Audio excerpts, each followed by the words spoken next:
Today's topic might sound a bit like it belongs in a legal textbook, but trust me, it's something that touches everyone working with geographic data. Whether you're making maps, analyzing trends, or sharing data sets with the world, we're talking about open data licensing, how it works, why it matters, and what can go wrong when it's overlooked. To help us unpack this essential but often misunderstood topic, I'm joined by Paul Heersink, the Program Manager of Roads and Addresses here at Esri Canada. Whether you're a seasoned GIS pro or just data curious, you won't want to miss this conversation. Let's get into it. Welcome back to Geographical Thinking. I'm Michelle Brake, and I'll be your guide as we explore ideas, stories, and conversations through the lens of geography.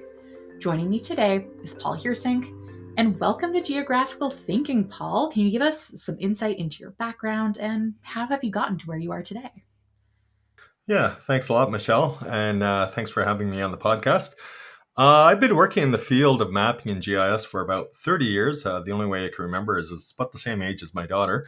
I graduated from Fleming College, same year that she was born. I got a diploma in cartography, worked in mapping in both the public and the private sectors, first with the provincial government with Ontario, and then over to the private sector and eventually with Esri Canada. And I've been with Esri Canada for the last 14 years. 12 of those years, I've been in the role of program manager for the Community Maps program. And the last two, new job for me, the last two, as a program manager for Roads and Addresses. And this is where here I am today. So. Okay, so a good legacy of time there to really be an expert in data, in licenses, maybe. I So hope so. hey, we'll see where it goes throughout the episode. I'm trusting you to take us on this path and guide all of our listeners along to maybe get a little bit more information about what happens with licensing when it comes to open data. But to get us started, can you tell us about your role at Esri Canada and how does it intersect with the topics of open data licensing? Yeah, so as I mentioned, I'm the program manager for the Roads and Addresses program, and I have a team of, me and on one staff, basically working on improving addresses and roads for our customers across the country. So we work closely with the Community Maps team, and through the Community Maps program, we've received probably over 400 different data contributions from all levels of government, federal, provincial, municipal, also non-governmental organizations such as universities, First Nations, parks, and so on. And of course, they provide us all that data, and they provide that to us through either a signed agreement or an open data license. And in the open data license, it stipulates how we can or cannot use the data. So throughout the years, in my role as program manager of Roads and Addresses, and also as program manager of Community Maps program, I've taken a look at a lot of different data licenses, and I've seen a lot of them come in, and some of them are incomplete, some of them unclear, some of them are not well written. So I do have a lot of experience seeing what's inside those licenses. Okay, and that's a fair amount of information to dive into, but at a high level, why is it essential for data providers to include a clear license when publishing geographic data? Open data is equal, right? So people, an organization can create a open data site. They can put their data up there, but they also need to have some sort of stipulation on how that data can or cannot be used. Some providers are very particular. They don't want their data used in commercial products, for instance, or some of them are okay with however the data is used, but they want some recognition, some attribution that the data is coming from them. And other data providers, it doesn't matter so much. But it is important for the user, and of course, as Community Maps and Roads and Addresses, we are data users. It is important for us users to know exactly what we can and can't do with that. A confusing license just causes a lot of problems for everybody involved. Okay, and that makes sense. Providing some guidelines to how I should use my data, where it should go, makes sense from both a user point of view and from people putting out their data there. You don't want to get it used in the wrong way. It reminds me very similarly of like Creative Commons and things when we think of art, but I think we might touch into some of those crossovers in a bit.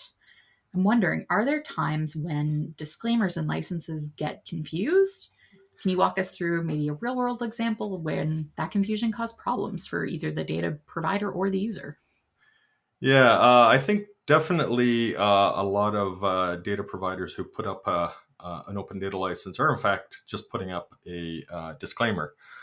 So they're very interested, of course, protecting themselves and any from any legal implications that might result from people using the data. So they generally put something up like, this data is provided as is. There's no guarantee for the quality. If you're relying on this data for business purposes, don't do that. Don't come after us. If there are problems with the data, we're not responsible for it. We're just providing it as is. But just saying, we're providing it as is isn't really a data user license, right? It doesn't specify how you can and can't use the data. Can you use it for commercial purposes? Can you use, or are you allowed to just use it internally? All those that disclaimer applies in both cases, but it still doesn't clarify how that data can be used by the user. So it's really and I've seen a lot, and most of the open data licenses that I've seen do seem to be disclaimers where they're not clear on how you can use the data. And because of that, because there's no clarity on the data user license in the role of community maps or roads and addresses, it's not something that we can use and incorporate into our data without knowing for certain that, yes, it's okay what we're going to be doing with the data. According to the user, it's okay that we can do this or not. So that clarity really is important for us to be able to make use of that data. Gotcha. And then going deeper into that licensing side of things, now that we've got disclaimer versus license a little more clear, could you elaborate on the advantages of using standard open data licenses like the Creative Commons Zero or Creative Commons By, or even the Open Governmental license when creating a custom license? Yeah, I mean, I think it's important to know that there are a number of standard open data licenses out there, and they're not all the same. They vary on what you can and can't do with it.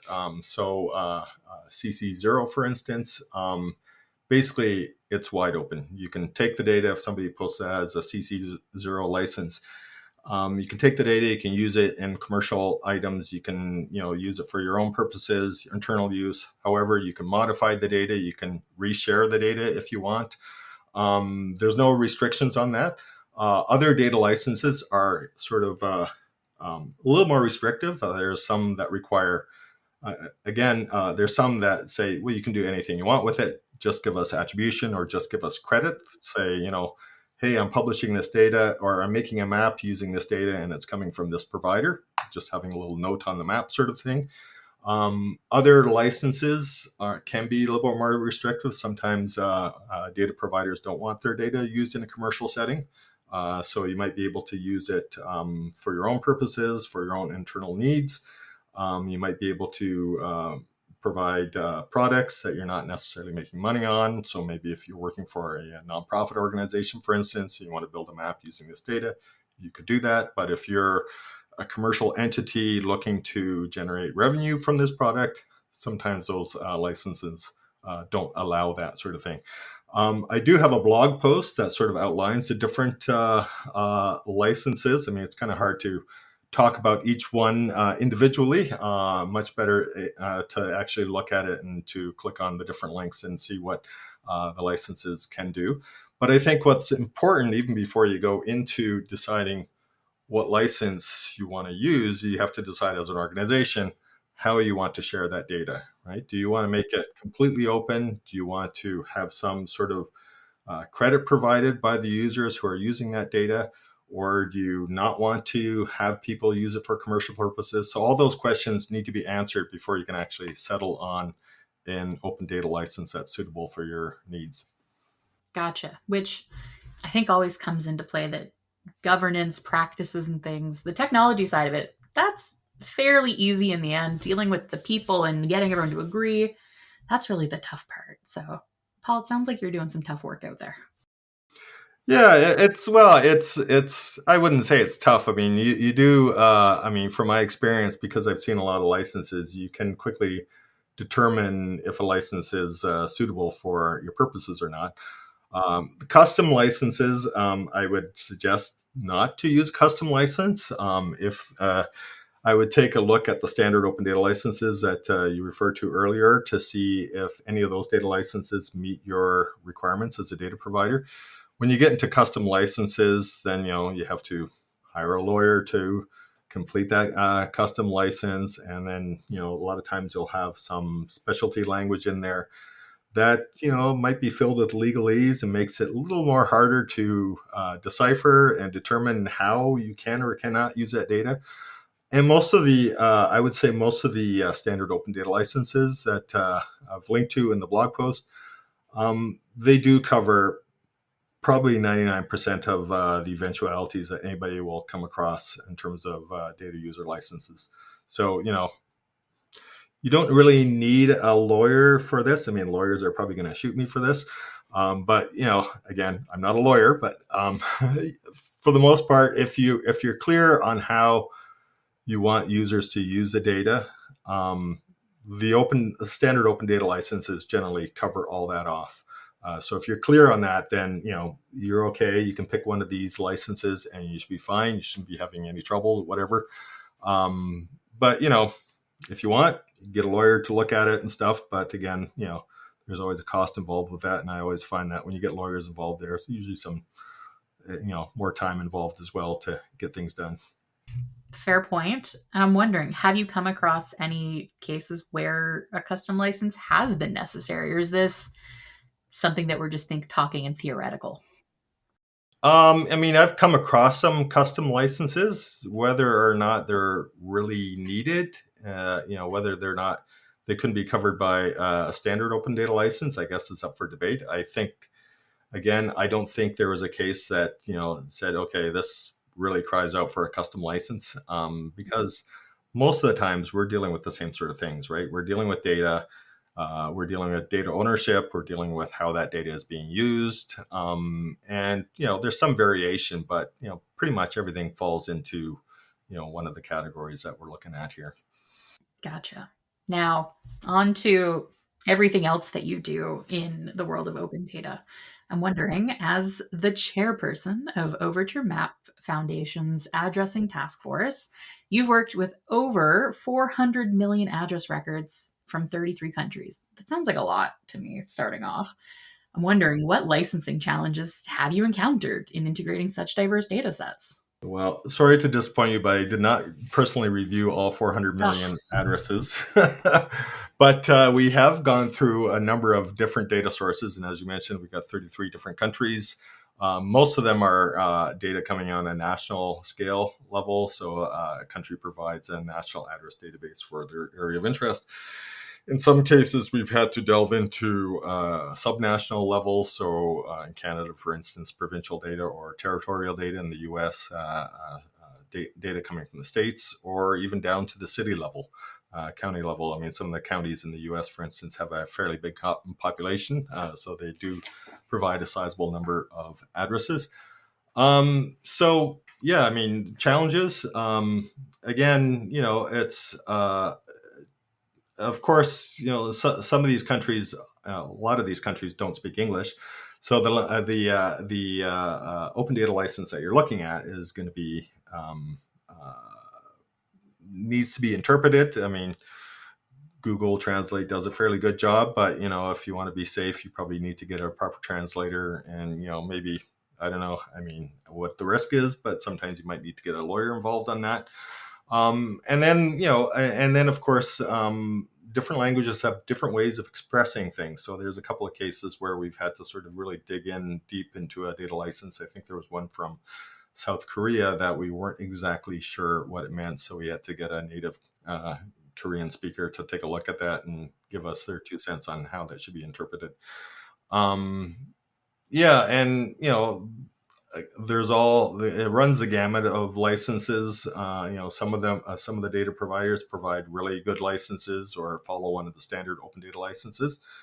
A lot of times I see a license that says, request permission to use, and that's the only thing that it says. So, and then you have to go to the data provider and ask them for permission to use that. And of course, having something like that, I mean, I can sort of understand maybe why a data provider would do that. But it does slow down the process of data adoption, right? And it might throw some people off, right? If they're looking for like, well, I need some roads data for this particular area. Oh, this county has an open data site. Oh, it says request permission to use. If I need it right away, I probably won't be requesting permission to use it. I might be, looking to use a different source or something. So if a data provider is looking for users to adopt their data and their daily use, then it's in their interest to make to have a data license that is clear, easy to read, and easy to understand. Makes sense to me. Now, again, going further into that work with Overture Maps, and how does that work within our roles here at Esri Canada? How have you found licensing restrictions to impact the inclusion of data in projects like Overture Maps or the Community Map of Canada? Oh, I mean, it has a huge impact. I mean, we have to be very careful of the data that we use because, again, there's a lot of people that publish their data to an open data site. And publishing it to an open data site doesn't necessarily mean that it's open. In some cases, you might have conflicting licenses on the open data site. So you might have a data license that is sort of at the front page of the open data site that says this is how the data should be used, all the data that's on this open data site. And then they might have a specific license for a particular data layer. So then the question is like, well, if those two licenses are different, then which one applies to what? So there's some confusion with that. Um, but we have run into issues where people have published data to their open data site, and we're thinking, oh, this is great, we can use this. And we've gotten into trouble with that. And it's not something that we like to do. We don't like to get into trouble, and we'd like to do things properly, right? So for us as a data user with Esri Canada and also with Overture, we take a close look at those open data licenses. And if they're not clear, we're not going to be using that data. Gotcha. Now I'm really calling into question all of the open data sites I've ever visited. Like, did I read the disclaimer? Is it a disclaimer? Is it a license? How have I used this data? Existential crisis, Paul. Thank you for that wonderful gift. Well, it's interesting because I was at a Overture Maps meeting a few weeks back, and we were talking about open data licenses, and I did put up one of those disclaimers, and I basically asked the audience, so is this a data license that you think is acceptable for us to use? And about a third said yes, and about 2/3 said no. So there's a lot of variety and perspectives on what you can and can't do with this, right? So. Okay, so it sounds like we all have to go read the blog post that you put out that we'll include in our notes to make sure we've got it clear of what's what, how do these fall. Yeah, and it's it can be confusing because there are a number of standard open data licenses out there, but it doesn't need to be confusing. Again, I think I've tried to clarify that in my blog post. I made up a little chart that says, if you have this license, then you can do this. If you have this license, you can do this. So it can be confusing initially, but once you sort of get your head around on how the data licenses work, it actually, you can run through a data license pretty quick and determine whether or not it meets your needs. Yeah. Now, thinking from a commercial or derivative works perspective, I'm wondering, how does the presence or absence of a clear license affect the ability to utilize geographic data? Is it something that grinds us to a halt? Is it something that maybe you get caught up in later on of like, oh no, our project stalled? What have you seen? Again, like with work with Overture that we do, we've drawn a lot of different data sources, come across a lot of different data licenses. If it doesn't meet our needs, or if it doesn't meet our requirements, we move on to the next provider. We've got a lot of data to incorporate into, the address database for Overture, for instance. And we don't necessarily have time to go chasing down every little provider and saying, can we use your data? Your license isn't clear. Or if you're asking us permission to use it, to submit a request, that all takes time, right? I mean, you send an email to somebody and, they've got a whole pile of things that they have to attend to. And, whether or not they're providing permission for us to use their data might be way down on the list and might be, a couple weeks, a couple months before we hear back from them. And we can't wait that long. We need to get the stuff that we can get into the database and use it. So wherever there's a clear license, it really helps in terms of determining that. Mm-hmm. And thinking with the increased emphasis on open data and collaborative projects, how do you foresee the evolution of data licensing practices in the geospatial community? That's a good question. Again, I think people, organizations, I think, are slowly becoming more aware of the need for a clear license. Again, most of them have some sort of license, whether it's clear or whether it's actually just a disclaimer. It's another question. So there's still a lot of education that needs to happen. A while back, last December, I had a meeting with a number of GIS managers from one of the U.S. states, and I went through their data. For instance, there was 58 providers. 57 of them had actually published their data in one form or another to an open data site, but only half of them had some sort of license, and of that half, maybe a third had a clear license. And when I provided this presentation, similar to what we're talking about now, about the need for clear licenses, a lot of them were very surprised and thought, oh, I thought I had a clear license, or I didn't realize that there was a conflict between this license and that license, that I had more than one open data license on my site. So it's a lot of details that I don't think, if you're a one person shop, running your community's GIS and open data site, it's not necessarily something that you might pay attention to. But really, it doesn't take long to take a look to see what your open data site has, to determine if that license is okay or not. And if it's not, to update that license accordingly. Yeah. Okay. So now that we've got kind of the blueprint for what's good, what's bad, maybe where we need to spend some more time, for organizations that are starting from scratch, what tools, templates, or guidance would you recommend? Well, there's a lot of, my blog post being one of them, but there's a lot of material out there online to talk about open data licenses and which license does what. Again, I would suggest going to my blog just to take a look at it, and getting sort of the basics in your head, and then going on from there. All the standard licenses are available there that just require you to change the wording to your community's name or your organization's name, that sort of thing. So it doesn't take a lot of work to do. But again, you have to be clear right from the start as an organization how you want to share that data, right? Because that's really going to determine the license that you're going to pick. And once you've settled on what kind of license you want, then there's a standard open data license that will probably fit your needs to do that. So it doesn't take a lot of work. You don't really necessarily need a lawyer. You don't really necessarily need to understand all that legalese. You just need to understand, this is what I want to do, and these are the licenses that we could use to apply to that data. Okay.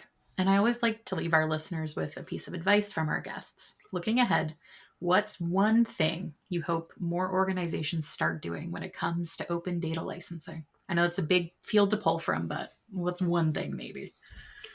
Just having a clear data user license that is not necessarily just a disclaimer. It can include a disclaimer, but it's more than just a disclaimer, right? You're not only protecting your own organization, but you're also making it clear to your users how they can or cannot use the data.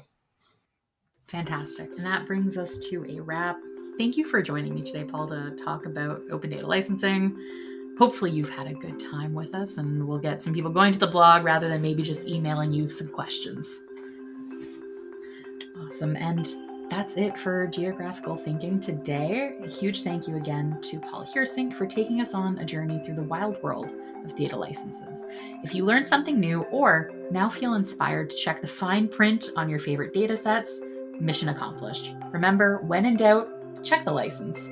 Until next time, keep exploring, keep learning, and keep thinking geographically.